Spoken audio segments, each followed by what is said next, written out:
দুর্দশায় আবদ্ধ বারোই গ্রামের লামা অর্জুনপুর। স্বাধীনতার ৭৫ বছর পরও দিন ফেরেনি লামা অর্জুনপুরবাসীর। আজ পর্যন্ত গ্রামে প্রবেশ করেনি কোনো দিন যানবাহন, নেই গ্রামে যাওয়ার কোনো রাস্তা এবং বিশুদ্ধ পানীয় জল। যাতায়াতের ব্যবস্থা মানেই একমাত্র রেলওয়ে লাইন। বিধায়ক সিদ্দিকের ভূমিকায় তীব্র অসন্তোষ গ্রাম জুড়ে।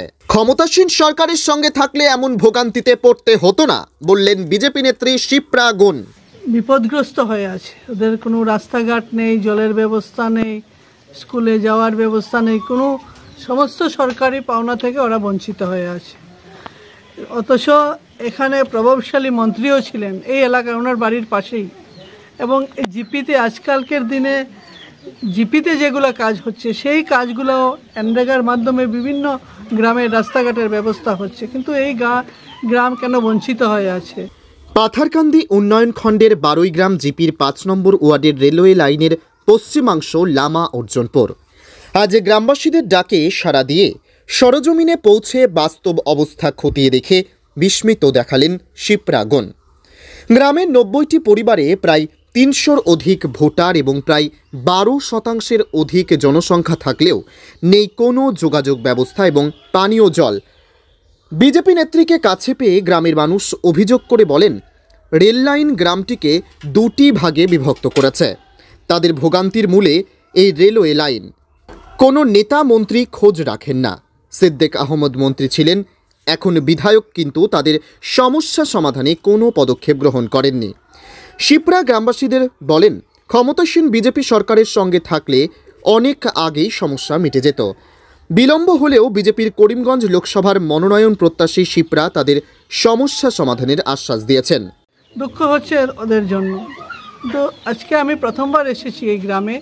ওনারা গেছিলেন এবং শুনে দুঃখ লেগেছে ওনাদের জন্য। সরকার এত কিছু দিচ্ছে, কিন্তু ওরা কেন বঞ্চিত হয়ে আছে?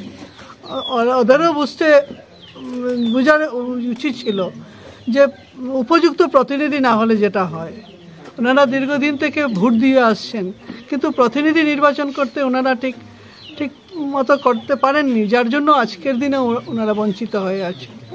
কিন্তু আমরা আজকে এসছি এখানে, আমাদের সরকার, বর্তমান সরকার নরেন্দ্র মোদী সরকার সমস্ত গ্রামকে রাস্তাঘাটের ব্যবস্থা করে দিচ্ছেন, জলের ব্যবস্থা করে, ইলেকট্রিফিকেশনের ব্যবস্থা, পড়াশোনার ব্যবস্থা, সমস্ত কিছু করে দিচ্ছেন, কিন্তু ওনারা বঞ্চিত হয়ে আছেন। আমি চেষ্টা করব ওনাদের জন্য, যাতে এই গ্রামের মানুষ যারা আছেন তারাও সেই সরকারি সাহায্য পেয়ে এই গ্রামের উন্নয়নের ছোঁয়া যাতে এই গ্রামে লাগে, সেই ব্যবস্থার জন্য আমি চেষ্টা করব। আজকের দিনে এত ডেভেলপমেন্ট হওয়ার কারণেও বিভিন্ন সবল মন্ত্রীরা আসিয়া এখানে কোনো ধ্যান দেন নাই। গতিকে এই কারণে এই ম্যাডাম শিপ্রা গুন মহাশয়কে আমরা এই আমাদের গ্রামে আনিয়া বলছি এই কথা। বিজেপি সরকার যদিও, তদুপরিও হেমন্ত মহাশয় এবং প্রধানমন্ত্রী নরেন্দ্র মোদী, আমরা বিজেপিকে যে আমাদের রাস্তা এবং পানীয় জলের ব্যবস্থা করে দিবে, আমরা এক বাক্যে ৭০ পরিবার ১২০০ ভোটার আসি, এখানেও আমরা ভোট দিয়ে জয়যুক্ত করব।